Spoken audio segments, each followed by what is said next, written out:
याला पुढे जाऊ.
आज एक अत्यंत घृणास्पद प्रकार या इंदापूर तालुक्याच्या राजकीय इतिहासामध्ये घडलेला आहे. जवळजवळ या तालुक्याला 1952 सालापासून चांगली राजकीय पार्श्वभूमी आहे. अनेक लोकांनी या ठिकाणी प्रतिनिधित्व केलं, राजकारण केलं. त्यामध्ये स्वर्गीय शंकरराव बाजीराव पाटील ज्यांचं की आता आम्ही पुतळ्याचं दर्शन घेतलं या ठिकाणी, त्यांनी केलं. गणपतराव बापू पाटील होते, त्यानंतर त्यांनीही चांगल्या पद्धतीचं राजकारण केलं. त्यानंतर स्वर्गीय घोलप तात्या होते आमदार म्हणून, त्यांनीही चांगलं काम केलं. नंतरच्या काळात ज्या लोकांना संधी मिळाली त्यांनी मात्र या तालुक्याचा इतिहास सगळा खराब करायचं काम केलं. आणि आज या तालुक्याच्या इतिहासातली सगळ्यात पहिली आणि मनाला क्लेश देणारी घटना घडलेली आहे. वास्तविक पाहता आत्ताच विधानसभेची निवडणूक झाली कालच, त्यामध्ये चांगल्या पद्धतीने तालुक्यात मतदान झालं. आणि मी या ठिकाणी प्रवीण भैया माने जे परिवर्तन विकास आघाडीचे उमेदवार आहेत यांचं काम प्रचाराचं हिरिरीने करत होतो. परंतु या तालुक्यामध्ये ज्यांनी लोकप्रतिनिधी म्हणून मागच्या 20 वर्ष या तालुक्याचे आमदार मंत्री म्हणून काम केले, त्यांनी आज माझ्यावर दुपारी 1 वाजता सुरवड गावचे गुंड पाठवून माझ्यावर मोठा हल्ला या ठिकाणी करण्याचा प्रयत्न केला. ह्याचा मी सर्वप्रथम निषेध करतो. वास्तविक पाहता जे मागच्या महिन्याभरामध्ये निवडणुकीचा प्रचार चालला होता, या प्रचारामध्ये अनेक कार्यकर्ते सर्वपक्षीय आपापल्या पक्षाची बाजू मांडत होते आणि मी सुद्धा आमच्या उमेदवाराची बाजू त्या ठिकाणी मांडण्याचा प्रामाणिक प्रयत्न लोकशाही मार्गाने होतो. माझ्याकडून कुठलंही मी भाषण केली, लोकांना त्या ठिकाणी आमचं मनोगत व्यक्त केलं, परंतु कधीही मी पातळी घसरून दिली नाही. परंतु आमच्या उमेदवाराला वाढता पाठिंबा बघता विशेषतः हर्षवर्धन पाटील साहेब यांच्या पायाखालची वाळू सरकली आणि आज त्यांनी मतदान झाल्यानंतर एक निंदनीय प्रकार केला. या प्रकारामध्ये पार्श्वभूमी अशी आहे की राजकीय कार्यकर्ते तर आपल्या नेत्याचं काम करतच असतात, परंतु आचारसंहितेमध्ये शासकीय किंवा निमशासकीय कर्मचाऱ्यांना कुठल्याही पक्षाचा जाहीर प्रचार करण्याची परवानगी नसते, कारण ते सरकारी पगार खात असतात त्या ठिकाणी. आणि हे नियमावली आम्ही नाही केलेली, निवडणूक आयोगाने केलेली आहे. आणि बावड्यामधील श्री शिवाजी विद्यालय ही जी संस्था आहे, या संस्थेचे प्रिन्सिपल दशरथ घोगरे हे या संस्थेचे जे अध्यक्ष आहेत हर्षवर्धन पाटील, यांचा प्रचार करत होते तशा पद्धतीचे फोटो व्हायरल झाले होते आणि हे फोटो व्हायरल असल्यामुळं सगळ्यांकडेच आले होते आणि वास्तविक पाहता आचारसंहिता भंग या ठिकाणी झाल्यामुळं काही कार्यकर्त्यांनी इतर पक्षाच्या ते माझ्यासोबत आहेत आज त्या ठिकाणी त्यांच्यावर तक्रार दाखल केली होती आचारसंहिता भंगाची रीतसर. ते तक्रार दाखल झाल्यानंतर ते माझ्याकडे आले. वास्तविक पाहता या घटनेची माझा काही संबंध नव्हता. ते फोटो व्हायरल होते. ते आल्यानंतर रीतसर त्यांच्या विरुद्ध कारवाई सुरू झाल्यानंतर ते माझ्याकडे आले. त्यांनी मला विनंती केली दशरथ घोगरेंनी प्राध्यापक की काही करा पण मला ह्या प्रकरणातून बाहेर काढा. बाकीच्या गोष्टी त्यांनी थोडंसं विनवणी केली. मग मी माणुसकीच्या नात्याने त्यांची चूक असताना सुद्धा मी संबंधित जे तक्रारदार होते ते आता आमच्या बरोबर आहेत आदरणीय पंडिताबा पाटील आणि इतर त्यांचे सर्व सहकारी जवळजवळ 6 लोकांनी त्यांच्याविषयी तक्रार केलेली होती. त्या सर्वांना मी विनंती केली की जाऊ द्या चूक झाली असेल आपल्याला एवढं व्यवस्थित शांततेच्या पद्धतीने या तालुक्यामध्ये इलेक्शन चालू आहे निवडणूक प्रक्रिया चालू आहे त्याला कुठं गालबोट लावायचं नाही आणि त्या पद्धतीने विनंती केल्यावर त्या विनंतीचा मान ठेवून त्या प्राध्यापकाविरोधची जी तक्रार होती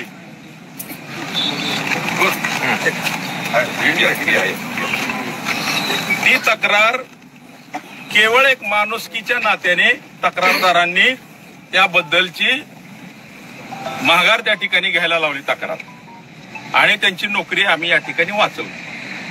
परंतु हा प्रकार परवा दिवशी घडला. 18 तारखेला तक्रार मागे घेतली आम्ही. 17 तारखेला तक्रार दाखल झाली आणि 18ला माघार घ्यायला लावली. केवळ मी विनंती केली म्हणून इतर विरोधी पक्षाचे जे सहकारी होते आम्ही 3 या ठिकाणी उमेदवार होते पण जाऊ द्या म्हणले लोकशाहीच्या पद्धतीमध्ये असं वातावरण कायदा सुव्यवस्थित बिघडायला नको म्हणून त्यांनी सहकार्य केलं त्या माणसाला. आणि त्यांनी काय केलं आज की त्यांनी त्या संस्थेचे जे अध्यक्ष आहेत जे लोकशाहीच्या गप्पा या तालुक्यामध्ये करतात आणि केवळ मी विरोध करतोय माझं नेतृत्व कुठंतरी पुढे यायला लागलंय. प्रवीण भैया मानेंचं नेतृत्व या तालुक्यामध्ये कुठंतरी पुढे यायला लागलंय. वास्तविक पाहता त्यांनी 23 तारखेपर्यंतची वाट बघायला पाहिजे होती परंतु ते एवढे उतावेळ झालेत की त्यांना सत्ताधीश झाल्याचा भास व्हायला लागलाय आणि त्यांनी आज दुपारी मी माझ्या निवासस्थानी बावड्याच्या घरी मी आणि माझे सहकारी अभिजित घोगरे विजयबापू घोगरे आणि इतर सहकारी त्या सचिन काटकर वगैरे आम्ही चर्चा करत घरी बसलो होतो.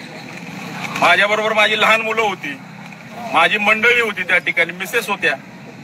आम्ही सगळे तिथं गप्पा मारत असताना 30 ते 35 जण सुरवडे या गावचे त्यामध्ये आघाडीवर दशरथ घोगरे आणि दुसरे निराभिमा कारखान्याचे संचालक दादासाहेब घोगरे आणि त्यांचे बंधू दीपक घोगरे हे 2 जण आणि त्यांच्या मागे जवळजवळ 30-35 जणांचा मॉब हातात त्यांच्या काठ्या होत्या रॉड होते लोखंडी घेऊन डायरेक्ट माझ्या घरामध्ये शिरले आतमध्ये घराच्या. सगळी लोक तिथं होती म्हणून मी वाचलो. त्यांनी मला त्या ठिकाणी माझी कॉलर पकडून तू कुणाचा प्रचार करतोय तुझी काय कारण भाषण करायची आणि आम्ही तुला ह्या गावामध्येच नाही तर तालुक्यामध्ये फिरून देणार नाही हात मोडीन पाय मोडीन आणि जीवे मारून टाकील तू जर तुझा सगळा प्रचार बंद नाही केला आणि ह्या पक्षाच्या उमेदवाराचं काम नाही केलं तर जीवे मारण्याची धमकी दिली आणि त्यांनी मारहाण करायला सुरुवात केली होती मला त्या ठिकाणी. परंतु तिथं इतर माझे सहकारी होते अभिजित घोगरे विजूबापी घोगरे यांनी सचिन काटकर यांनी मध्यस्थी केली त्या ठिकाणी आणि तो प्रकार टळला. परंतु त्या ठिकाणी मारहाणीला सुरुवात केलीच होती परंतु जो जीवे मारण्यापर्यंत त्यांचा किंवा मला हँडिकॅप करण्याचा त्यांना नेत्यांनी आदेश दिला होता तो प्रकार माझ्या सहकाऱ्यांनी हाणून पाडला आणि या घटनेचा मी या ठिकाणी तीव्र निषेध करतो. माझी आपल्या मीडियाच्या माध्यमातून एवढीच लोकांना विनंती आहे नागरिकांना इंदापूर तालुक्यातील आणि जे आपण लोक बघताय ह्यात माझा दोष काय त्या तक्रारीशी माझा संबंध नव्हता. ज्या व्यक्ती माझ्याकडे आल्या होत्या त्यांची आणि माझी भेट सुद्धा या इलेक्शन मध्ये झाली नव्हती. ते दीपक घोगरे असतील दादासाहेब घोगरे असतील केवळ दादासाहेब घोगरे हे निराभिमा कारखान्याचे संचालक आहेत ते प्रसिद्ध पैलवान आहेत आणि त्या संस्थेचे संस्थापक हर्षवर्धन पाटील आहेत, त्यांच्या सांगण्यावरून त्यांनी विनाकारण नाहक माझी त्या ठिकाणी बदनाम केली, मला जीव मारण्याचा प्रयत्न केलाय आणि इथून पुढच्या काळामध्ये तालुक्यात फिरून देणार नाही अशा पद्धतीची त्यांनी मला दमदाटी केली, माझी कॉलर पकडली. मला आपल्याला एक विचारायचं आहे, लोकशाहीमध्ये माझी काय चूक आहे? मी माझ्या उमेदवाराचं म्हणणं मांडत होतो, ते लोकांपर्यंत पोहोचवत होतो, अजून रिझल्ट लागायचे, परंतु एवढ्या जबाबदार माणसांनी आता ह्यांना जबाबदार तर कसं करायचं म्हणायचं. मागच्या 8 दिवसापासून ते सोशल मीडिया पुढे येऊन कायदा आणि सुव्यवस्था या तालुक्यातील कशी बिघडली ह्याच्यावर ते संभाषण करतायत. रोज ते सांगतायत की ह्या तालुक्यामध्ये कायदा आणि सुव्यवस्था राहील नाही, ह्याला जबाबदार कोण?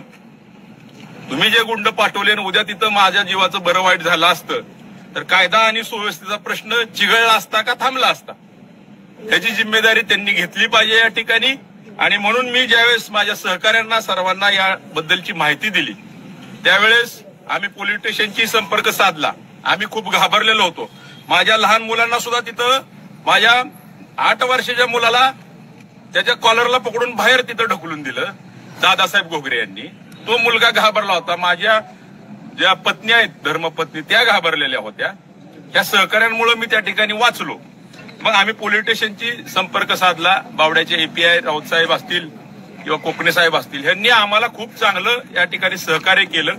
त्यांनी आम्हाला सांगितलं की तुम्ही कुठल्याही परिस्थितीत घाबरू नका, कारण त्यावेळेस आम्ही प्रचंड घाबरलेलो होतो, आमच्या जीवाचं बरं वाईट होण्याची शक्यता असल्यामुळे. परंतु इथून पुढची जबाबदारी तरी त्यांनी आम्हाला धीर दिला. मग आम्ही सर्व सहकार्यांनी चर्चा केली की आता शेवटी माझ्यावर आज ना उद्या ही लोक प्राणघातक हल्ला अजून करणारच आहेत, कारण त्यांना तसे आदेश आहेत.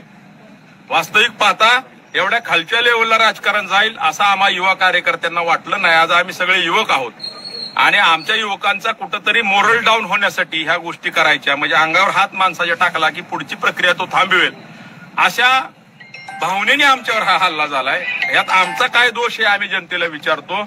मग TI कोकणे साहेबांनी आम्हाला खूप मदत केली. आम्ही रितसर आता पोलीस स्टेशनला जाऊन तक्रार दिलेली आहे त्या आरोपींच्या विरोधात आणि त्याच्यावर कारवाई करण्याचं पोलीस स्टेशनने आम्हाला या ठिकाणी मान्य केलेलं आहे. तर ती कारवाई व्यवस्थित व्हावी आणि इथून पुढे माझ्या जीविताला काय धोका झाला तर त्यासाठी दादासाहेब घोगरे, दशरथ घोगरे आणि दीपक घोगरे हे सर्वस्वी आणि सराटी सुरवड मधील जी त्या ठिकाणी मुलं आली होती गुंड, हे जबाबदार राहतील हे मी सगळ्यांसमोर सांगतोय.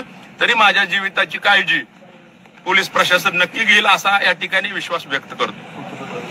आणि माझी मागणी आहे या ठिकाणी, हा प्रकरणात मला कुणी दम दिला हा विषय महत्वाचा आहेच, परंतु या मागचा खरा सूत्रधार पोलिसांनी बाहेर काढावा आणि त्याला शासन व्हावं, त्याचा मुखवटा लोकांपुढे आला पाहिजे अशी आम्ही या ठिकाणी पोलीस स्टेशनला मागणी करू. आरोपीला अटक झालीच पाहिजे.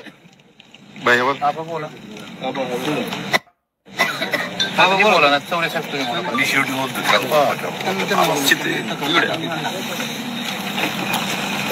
मी प्राध्यापक पंडितराव पाटील, मयूर पाटील माझे पुतणे आहेत, हर्षवर्धन पाटील माझे पुतणे आहेत, धैर्यशील पाटील माझे पुतणे आहेत, प्रशांत पाटील माझे बंधू आहेत. तर झालेली ही घटना, आता मयूर पाटलांनी जी सांगितलेली घटना आहे, प्रत्येक जण आम्ही वेगवेगळ्या पक्षामध्ये वेगवेगळ्या विचारधारेमध्ये काम करतो आम्ही, परंतु झालेली जी घटना आहे ती अत्यंत निषेधार्ह आहे. मी पहिल्यांदा एक शिक्षक म्हणून मी ही महाराष्ट्रामध्ये नव्हे तर भारतामध्ये नव्हे तर आशिया खंडामध्ये एका मोठ्या संस्थेमध्ये, रयत शिक्षण संस्थेमध्ये 33 वर्ष शिक्षकाचं काम केलेलं आहे, शिक्षक चळवळीमध्ये काम केलेलं आहे. महाराष्ट्राच्या शिक्षक संघटनेमध्ये राज्यस्तरावरती मी जवळजवळ 12 वर्ष काम करत होतो. मी इथं बावड्याला रिटायर होऊन आल्यानंतर सेवानिवृत्त सध्या आहे. महाराष्ट्र राज्य सेवानिवृत्त कनिष्ठ महाविद्यालयीन शिक्षक महासंघाचा मी सध्या उपाध्यक्ष म्हणून काम करीत आहे. इथं आल्यानंतर पाहिले की इथले शिक्षक जे आहेत, आम्ही रयतमध्ये काम केलं, शेजारच्या मी महाराष्ट्रातल्या अनेक संस्था पाहिलेल्या आहेत, अनेक शिक्षकांशी संवाद साधलेला आहे, कायदा मला माहित आहे, नियम मला माहित आहेत. इथल्या शिक्षकांना मी बावड्यामध्ये आल्यानंतर शिक्षक दना उघडपणे जाहीरपणे निवडणुकीमध्ये सक्रिय राहायचे. मी त्यांना विनंती केली पहिले ग्रामपंचायतीची निवडणूक झाली, त्यानंतर लोकसभेची निवडणूक झाली, परवाची विधानसभेची कालची निवडणूक झाली. मी त्यांना रिक्वेस्ट केली, हात जोडले, बाबांनो संविधानाच्या विरोधात वागू नका, बाबांनो, कायद्याच्या विरोधात वागू नका, निवडणूक आचारसंहितेचा भंग करू नका. मी देखील शिक्षक होतो, मला रयत शिक्षण संस्थेने कधी असं सांगितलं नाही की अमुक पक्षाचा प्रचार करा, की अमुक नेत्याचा प्रचार करा, की शरद पवार साहेबांचा प्रचार करा, असं कधीही मला सांगितलं गेलं नाही. शेजारच्या संस्था पाहिल्या, पवार साहेबांच्या संस्था पाहिल्या, मी तिथे मिटिंग घ्यायचो. महाराष्ट्रातला प्रत्येक जिल्हा, प्रत्येक तालुका माझा फिरून झालेला आहे. तिथेही मिटिंग शिक्षकाच्या घेतल्या, कुणीही सांगत नव्हते. फक्त बावड्यामध्ये अशा प्रकारची प्रथा होती पहिल्यापासून, आजही ती चालत आलेली होते. शिक्षकांना विनंती केल्यानंतर त्यांना सांगितलं की नियम काय आहे, माध्यमिक शिक्षक संहिता काय आहे, निवडणूक सुधारित आदर्श असणारी सुधारित आचारसंहिता काय आहे, हे त्यांना समजावून सांगितले. तुम्ही या कुठल्याही व्यासपीठावरती येऊ नका, सक्रिय होऊ नका. आणि ते संस्था चालकांना खुश करण्यासाठी, संस्था चालकांचं लांगुल चालन करण्यासाठी तेच निवडणुकीमध्ये सक्रिय होत होते. ग्रामपंचायत निवडणुकीमध्ये सांगितलं, आम्ही दिसलो की पळायच्या तेवढ्यापुरतं व्हायचं. 2-3 इलेक्शन पाहिले. यावेळेस मी काय केलं, पहिल्यांदाच 15 दिवस अगोदर इलेक्शन डिक्लेअर झाल्या सर्व शिक्षकांना आणि आता ज्यांनी ही घटना केली, दशरथ घोगरे प्रिन्सिपल माणूस, एक शाखा एक सांभाळतो आहे, शिक्षकांचं टीम वर्क करून घेतो आहे, एवढा जबाबदार माणूस, त्यांना सुद्धा सांगितलं की यावेळेस तुम्ही सतर्क राहा, सावध राहा, जागरूक राहा. निवडणूक आचारसंहितेचा भंग जर केला तर पंडितराव पाटील तुम्हाला सोडणार नाही. आता यावेळेस 3 वेळा झालं, इजा 3 वेळा झालेला आहे. 3ही वेळेस तुम्ही आता 3री वेळ आहे मला सापडलं तर. आणि नेमकं काय झालं यावेळेस, बावड्यातल्या सर्व ठिकाणी सर्वत्र मोबाईलला त्यांचे फोटो व्हायरल झाले. त्याच्यात मयूर पाटलाचा काही संबंध नव्हता, मयूर पाटलाला काय माहिती नव्हती. त्यानंतर ते फोटो माझ्याकडे आल्यानंतर आमच्या टीम बसली, 7-8 जणांनी विचार केला की आज किती वेळा यांना माफी करायची, किती वेळा यांना सोडायचं. कुठल्या व्यासपीठावर सरळ व्यासपीठावर जाऊन भाषण करताय तुम्ही, एका राजकीय विचारधारेचा प्रचार करताय, 100% शासनाचं अनुदान घेऊन सुद्धा तुम्ही असं चुकीचं, अवैध आणि बेकायदेशीर वागताय. ते त्यांना सांगून सुद्धा कळत नसेल तर यांना मग नियम दाखवलं पाहिजे, संविधान दाखवलं पाहिजे, कायदा काय हे दाखवलं पाहिजे. आणि म्हणून मग आम्ही रितसर 6 जण एकत्र आलो, 6 जणांनी आम्ही यांच्या विरोधामध्ये निवडणूक आयोगाकडे दिल्लीकडे तक्रार केली. इथंही निवडणूक निर्णय अधिकाऱ्याकडे तक्रार केली, निवडणूक आयोगाकडे ईमेल पाठवलं दिल्लीला. 1 तासामध्ये त्यांना लगेच फॅक्स आला आणि त्यांच्यावरती कारवाईची एवढी मोठी 2 शिक्षक सापडले होते. दशरथ घोगरे प्रिन्सिपल जबाबदार माणूस आणि अमरणी लाखे नावाचा एक शिक्षक तो सापडला होता. दोघांना त्यांनी नोटिसा काढल्या आणि निलंबन, आता जर निलंबन करण्यात येईल अशा प्रकारचं तुम्ही 1 दिवसात थोडासा करा, अन्यथा तुमच्या निलंबनाच्या नोटिसा तयार आहेत. असं झाल्यानंतर त्याला कळालं की आपण आता आचारसंहितेचा भंग केलेला आहे असं त्यांच्या लक्षात आलं. आबांनी आपल्याला इंटिमेशन दिली तरी आपण पूर्वसूचना देऊन सुद्धा बेदरकारपणे वागलो. शिक्षक नावाच्या नावाला सुद्धा शोभा देणार न कृत्य केलेलं आहे पण. आणि मग ते आले, चूक झाली, माफी मागितली, सगळं झालं, पाया पडायला लागले, इतकं झालं. अरे म्हणलं 3-3 वेळा तुम्ही चुका केल्या, 3-3 वेळा माफी मागताय तुम्ही. आणि मग शेवटी एका झाला, अन्नामध्ये कालवायला नको, अन्नामध्ये माती कालवायला नको, प्रपंच उद्ध्वस्त व्हायला नको. त्याच्या मुलाबाळाचा विचार करून आम्ही ते 6 जणांनी सह्या करून दुसऱ्या दिवशी आम्ही ते, आणि मयूर पाटलांनी आम्हाला रिक्वेस्ट केली की आबा माणुसकीने मी एक विनंती तुम्हाला करते, त्याच्या तक्रार माघारी घ्या तुम्ही. तर मग आम्ही त्यांच्या शब्दाला मान दिला आणि आम्ही ठरवलं होतं एका शिक्षकावरती, मी आयुष्यभर शिक्षक राहिलेलो आहे, शिक्षकाच्या प्रतिष्ठेसाठी मी झटलेलो आहे, मी हे शिक्षकासाठी जवळजवळ 18 वेळा तुरुंगात गेलेलो आहे. एवढं असताना मग शेवटी मी तक्रार मागे घेतली. तक्रार मागे घेतल्यानंतर पुन्हा ही घटना घडली. आज आम्हाला सकाळी कळलं की तेही माझे पुतणे आहेत. उद्या हर्षवर्धन पाटलाच्या बाबतीमध्ये घडली तरी आम्हाला तिथं धावून जाणवं लागणार आहे, कारण आम्ही एका रक्ताचे आहेत. प्रशांत पाटलाच्या बाबतीमध्ये, धैर्यशील पाटलाच्या बाबतीमध्ये किंवा विजूबापू घोगरे, अभिजित घोगरे यांच्या बाबतीमध्ये घडलं तर ते आपल्याला चुकीच्या मार्गाने हे सर्व चाललेलं आहे. राजकारणाचं स्तर अत्यंत घृणास्पद झालेलं आहे, अत्यंत खालच्या पातळीवरती घसरलेलं आहे. हे चुकीचं आहे.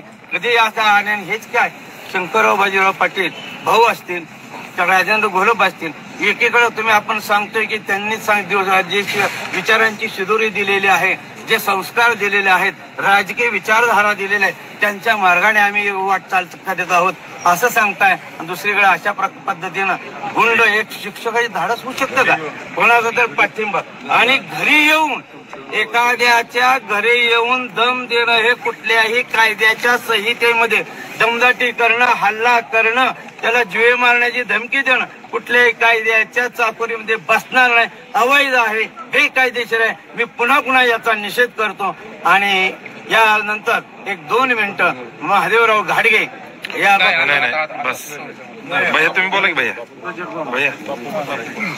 2 मिनिटात या बाबतीमध्ये सर मी दत्तात्रय भरणे मामा आमदार, विद्यमान आमदार, निवडणुकीचे उमेदवारही होते.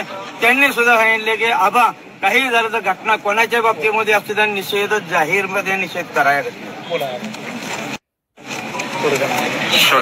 या ठिकाणी जमलेले सर्व आमच्या पाठीवर प्रेम करणारे सर्व माझे सरकारी प्रवीण भैया आणि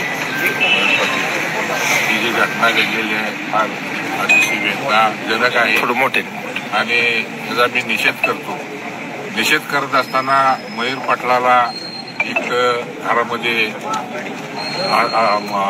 जाऊन दमदाटी करणं हे काय आम्ही सुद्धा काय पांगड्या बसल्या.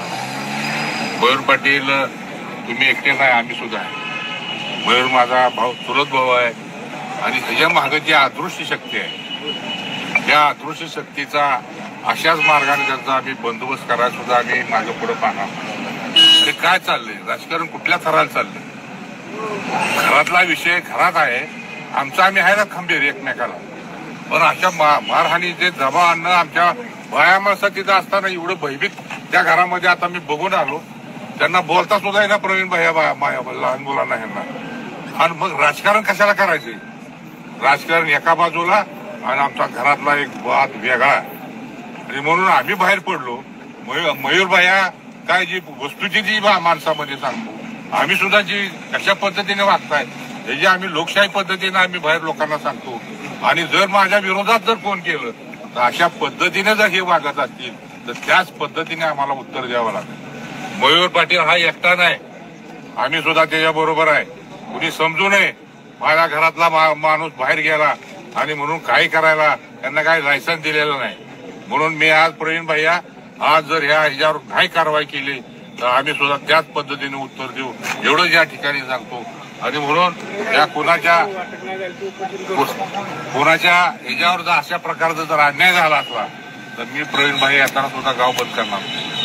पण अगोदर जाऊन पूर्ण कल्पना द्यावी, वॉर्निंग द्यावी चौरे साहेब. आणि ही पद्धत ही इंदापूर तालुक्याच्या लोकशाहीच्या हिताची नाही. उद्या मयूरवर घटना आली, माझ्यावर येईल, जे प्रवीण भैयावर येईल. तुम्हाला सुद्धा अशाच पद्धतीने त्रास दिलाय का नाही दिला? आम्ही सुद्धा बरोबर काम केलेलं राजकारणामध्ये. शंकर भाऊंचं नाव घ्यायचं आणि वेगळ्या प्रकारचं वातावरण सहानुभूती घ्यायची ही कदापि चालणार नाही. आणि शंकरराव पाटलांचं, घोलप साहेबांचं आपण नाव घ्यायची आपली नैतिकता सुद्धा नाही. ही असली गुंडगिरी तुम्ही करताय.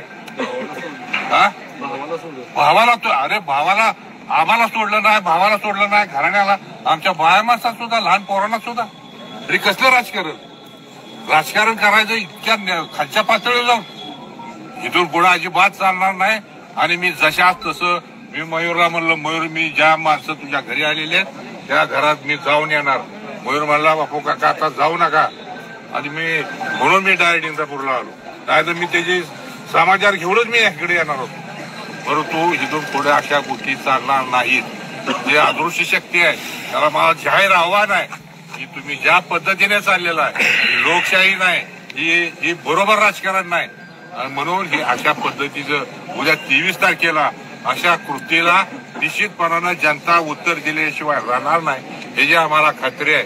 म्हणून ही सर्व जनता तालुक्यातली ह्या माणसाकडून, ह्या अदृश्य शक्तीकडून जर कसल्या प्रकारचा अन्याय झाला तर सर्वजण आम्ही राजकारण बाजूला सारून त्या माणसांच्या, ज्या व्यक्तीला निश्चितपणानं आधार देण्याचं काम करू एवढंच मी या ठिकाणी सांगतो. आणि पुन्हा एकदा मी याचा निषेध करून मी या ठिकाणी थांबतो.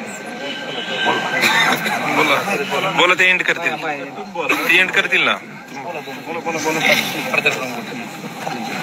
कालच आपल्या इंदापूर विधानसभेची निवडणूक झाली आणि विधानसभेमध्ये निवडणूक होत असताना हा लोकशाहीचा एक उत्सव आहे आणि तो शांततेत पार पडला. जनतेनं सगळीकडे उत्साहात मतदान केलं आणि महाराष्ट्रामध्ये 1 नंबरचं जवळजवळ आपलं मतदान झालंय.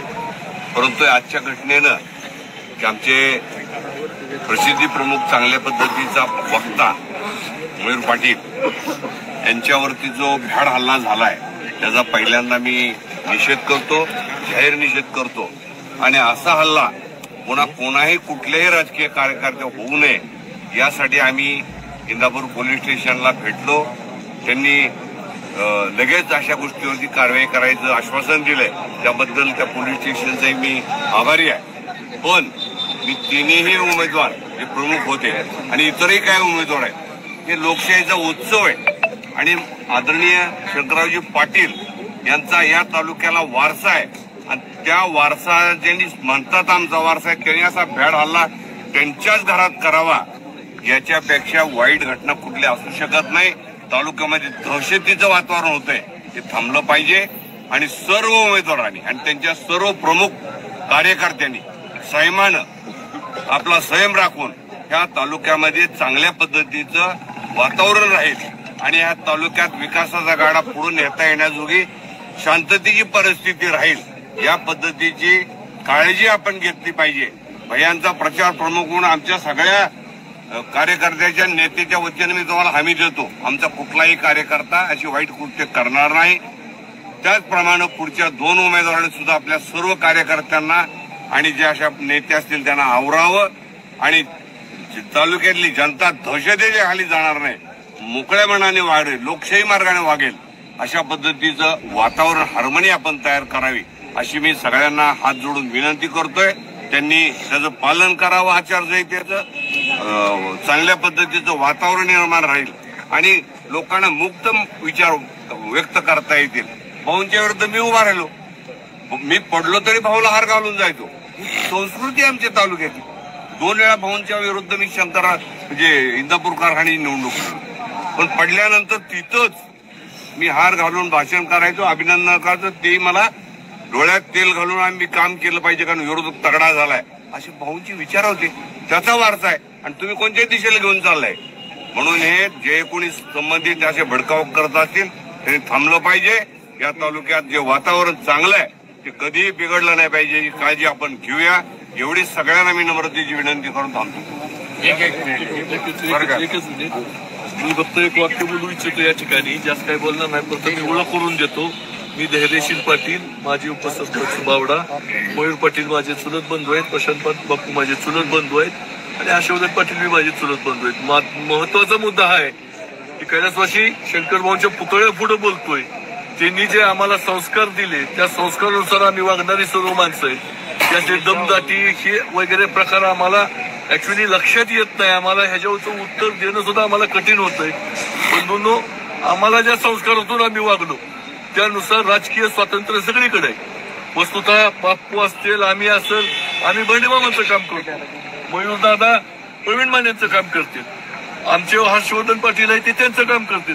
कालपर्यंत सर्व काही सुरळीत होतो की शांततेत चाललं होतं सगळं. प्रत्येकाला विचार स्वातंत्र्य आहे, विचार स्वातंत्र्याचा आदर प्रत्येकाने केला पाहिजे.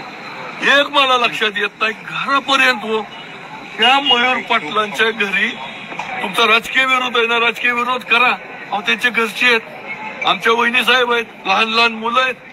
फोन आले मी पहिल्यांदा घरी गेलो तर घाबरलेली मुलं, वहिनी साहेबांच्या डोळ्यातून पाणी निघत आहे. मला सांगा शिवाजी हायस्कूलचा प्रिन्सिपल जो काल परवापर्यंत मयूर दादा आल्यानंतर उठून उभा राहत होता, एका 15 दिवसात त्याचं एवढं धाडस होऊ शकतं का? त्याला एवढी बळ कुठून मिळालं? आणि त्या बळ देणाऱ्या माणसालाही मला हात जोडून सांगायचंय हो घरापर्यंत. त्या बिचाऱ्या मयूर दादाच्या मुलांनी बायांनी काय केलंय? तुम्हाला हाय ना हिंमत? अहो धरा ना मयूर पाटलाला रस्त्यावर, तिथं जा विचारा ना. घरामध्ये लहान लहान मुलं बाया माणसं असताना ही संस्कृती जाणं चुकीचं आहे. पाटील घराण्यामार्फत राजकीय विचार वेगळा आहेत. मी मयूर दादांचे विरोधक आहे, मयूर दादा माझे विरोधक आहेत. तरी सुद्धा पहिल्यांदा मला लगेच घटना काढल्यानंतर एक अर्ध्या तासाने मला भरणेमामांचाही फोन आला. त्यांनी सांगितलं की पाटील साहेब कुणाच्याही बाबतीत हा प्रकार झाला तर हा निषेधार्थ आहे. मी मयूर दादांनाही कल्पना दिली की ह्या गोष्टीचा निषेधच आहे. व पाटील फॅमिली म्हणून आम्ही राजकारण एकीकडं, समाजकारण एकीकडं आणि कुटुंब एकीकडं, कुटुंब म्हणून आम्ही पूर्ण ताकदीची सर्व पाटील फॅमिली मयूर दादांच्या पाठीमागे आहोत. आणि या घटनेचा आम्ही तीव्र निषेध करतो व विनंती करतो पोलीस प्रशासनाला की याच्या त्या माणसांचं एवढं धाडस नाही त्या माणसांचा सूत्रधार कोण आहे याचा मात्र तातडीने शोध लावावा अशी मी मयूर पाटलांच्या मुलांमार्फत आणि मयूर पाटलांच्या मंडळीमार्फत आमच्या वहिनी साहेबांमार्फत मागणी करतोय. त्या सूत्रधाराचा तेवढा आम्हाला सांगावा. पाटील फॅमिली खंबीर आहे, त्या सूत्रधाराचा निकाल लावायला. धन्यवाद. नमस्कार. खरं तर आता आपण सगळ्यांनीच पाहिलं परिवर्तन विकास आघाडीचा उमेदवार म्हणून या ठिकाणी मी इंदापूर तालुक्यात उभा होतो. काल मतदान संपन्न झालं आणि अतिशय आनंदामध्ये उत्साहामध्ये मतदान या ठिकाणी प्रक्रिया पूर्ण झाली. आणि तुम्हाला आठवत असेल की माझं भाषण तुम्ही ऐका किंवा आमच्या परिवर्तन विकास आघाडीच्या सगळ्या नेत्यांची भाषणं ऐका. ते अतिशय संयमी आणि सगळ्या लोकांना बरोबर घेऊन जाणारी भाषण आम्ही या ठिकाणी करत होतो. आणि आमचा हाच प्रयत्न आहे की शेवटपर्यंत इलेक्शन लागेपर्यंत कुठंही वादविवाद न होता आपण जनतेची काय विकास कामं केली ती जनतेसमोर आपण पुढे मांडू. अशाच पद्धतीनं आम्ही या ठिकाणी सगळी परिवर्तन विकास आघाडीची नेते मंडळी या ठिकाणी भाषण किंवा आमचा प्रचार या ठिकाणी आपण करत होतो. पण दुर्दैवानं आज या गोष्टीला या ठिकाणी धक्का लागलेला आहे. त्याचं कारण आपल्या सगळ्यांनी ऐकलं. परिवर्तन विकास आघाडीचे नेते सन्माननीय मयूरदादा पाटील हे सकाळी त्यांनी या ठिकाणी घरी बसलेले होते आणि त्यांनी त्यांची मग पार्श्वभूमी मग सगळं सांगितलं. खऱ्या अर्थानं घरी बसल्यानंतर लहान मुलगा पायाबरोबर असं काहीतरी खेळत होता म्हणजे पायाला खाली आणि ते काही कार्यकर्त्यांबरोबर उभा असताना गप्पा टप्पा मारत होते. अचानक 20-25 लोक येऊन घरी या ठिकाणी अशी म्हणजे थोडक्यात भ्याड हल्ला त्यांनी मयूरदादांवरती या ठिकाणी केलेला आहे. आपण विचार करा पत्रकार बांधव तुम्ही सुद्धा आहे. तुमच्या जर घरी तुम्ही घरी बसलाय तुमचा मुलगा पायाशी तुम्हाला खेळतोय आणि कोण जर 20-25 लोकांनी येऊन जर त्या मुलासमोर जर आपल्या वडिलांना डायरेक्ट राजकीय सुरक्षेपोटी आपल्या वडिलांना किंवा तुम्हाला जर ती अशी हाणामारी करायला लागली शिवीगाळी करायला लागली किंवा गचुऱ्याला धरायला लागलं तर कितपत योग्य आहे. म्हणून प्रथमतः मी मयूरदादा पाटील यांच्यावरील जो भ्याड हल्ला झालेला आहे या भ्याड हल्ल्याचा मी जाहीरपणे या ठिकाणी निषेध करतो. आणि परिवर्तन विकास आघाडी सगळी नेते मंडळी आम्ही या ठिकाणी आता पोलीस स्टेशनला तक्रार दाखल केलेली आहे.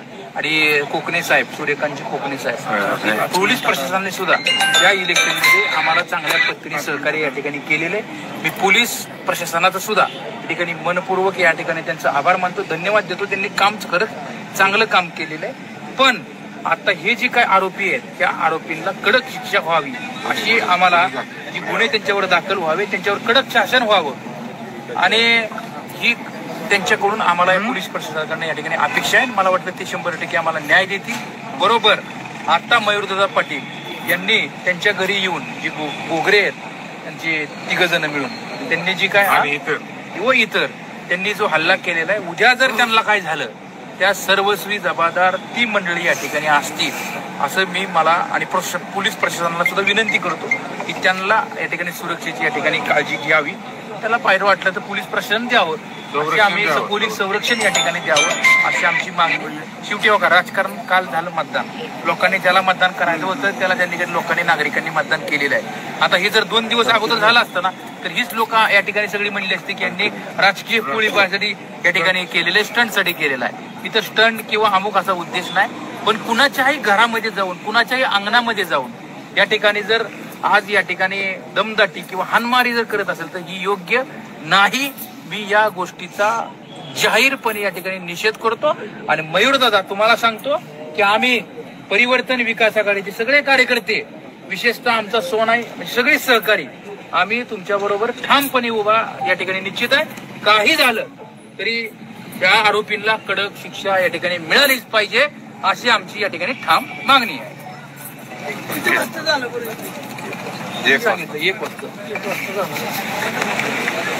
धन्यवाद. आणि विशेषतः पत्रकार बांधव आपण सगळी विनंतीला मान देऊन उपस्थित राहिल्याबद्दल आपलं देखील आभार.